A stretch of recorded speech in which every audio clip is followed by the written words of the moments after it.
एक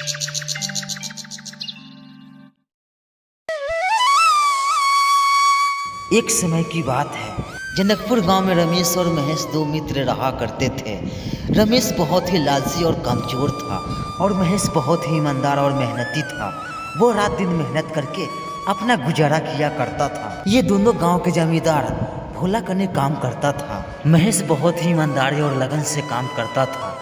वही रमेश दिन भर बैल को बांधकर अपने आराम करता था और जैसे ही सूर्य अस्त होता रमेश अपने शरीर में मिट्टी लगाकर घर चले आता और जमींदार को बताता कि हमने ढेर सारा काम किया है। और वही महेश दिन भर बैल को बांधकर आराम करता है। परंतु जमींदार भोला रमेश के बातों में आ जाता है और महेश को कामचोर और देहचोर समझने लगता है। देखो रामू, रमेश बहुत ही मेहनती लड़का है। उसे कोई खान पान में कोई दिक्कत ना होना चाहिए। और हाँ, महेश को बासी चावल और बासी रोटी दो खाने के लिए, क्योंकि वो बहुत ही देहचोर है। परंतु कुछ देर बाद रमेश और महेश खाना खाने के लिए आते हैं और महेश मन ही मन सोचता है, हे भगवान, ये कैसी सजा है। जो मेहनत नहीं कर रहा है उसे ताजा खाना खाने को मिल रहा है और जो मेहनत कर रहा है उसे बासी खाना खाने को मिल रहा है।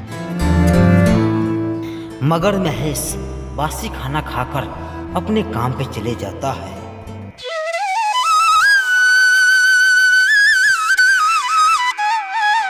लेकिन रमेश को मन ही मन डर हो गया था कि महेश हमारी सच्चाई न बताते। और रमेश ने महेश से कहा, अरे महेश, तुम तो हमारी सच्चाई जानते हो कि हम कितना मेहनत करते हैं। अगर मेरी बात तुमने सेठ को बताई तो तुम्हारी मेरी दोस्ती आज ही खत्म हो जाएगी और इसका अंजाम बहुत ही बुरा होगा। लेकिन महेश को रमेश की बात समझ में आ चुकी थी। अरे रमेश, तुम इसका टेंशन बिल्कुल मत करो। हम सेठ जी का कभी भी नहीं बताएंगे कि तुम दिन भर खेत में आकर सोते हो और मेहनत नहीं करते, ठीक है। परंतु कुछ देर बाद भोला अपने खेतों में मजदूरों को देखने के लिए चले आता है और उसने देखता है कि महेश खेतों में काम कर रहा था और रमेश उसे दिखाई नहीं दिया। तभी भोला सोचता है कि महेश जब यहाँ है तो रमेश कहाँ है। परंतु इस चीज को भोला अनदेखा कर देता है और अपने घर लौट जाता है।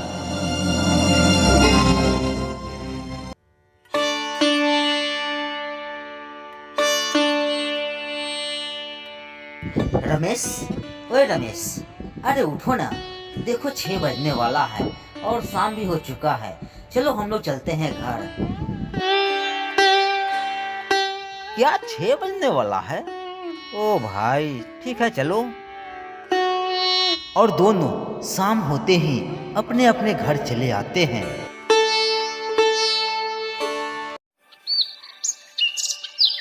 फिर अगले दिन क्या हुआ?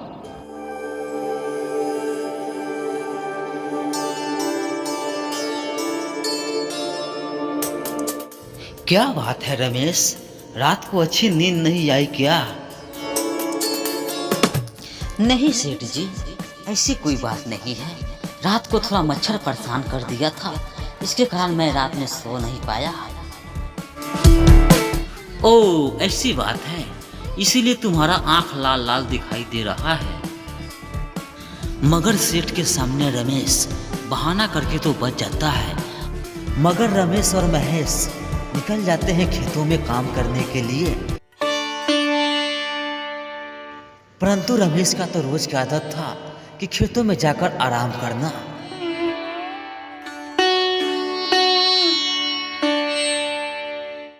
अरे रमेश तो यहाँ सोया हुआ है।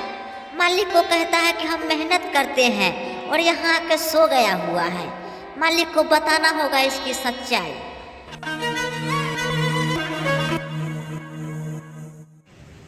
मालिक, आप महेश के साथ बहुत ही गलत कर रहे हैं, क्योंकि हमने अपनी आंखों से देखा है कि महेश खेतों में काम कर रहा था और रमेश बैल को बांधकर आराम कर रहा था।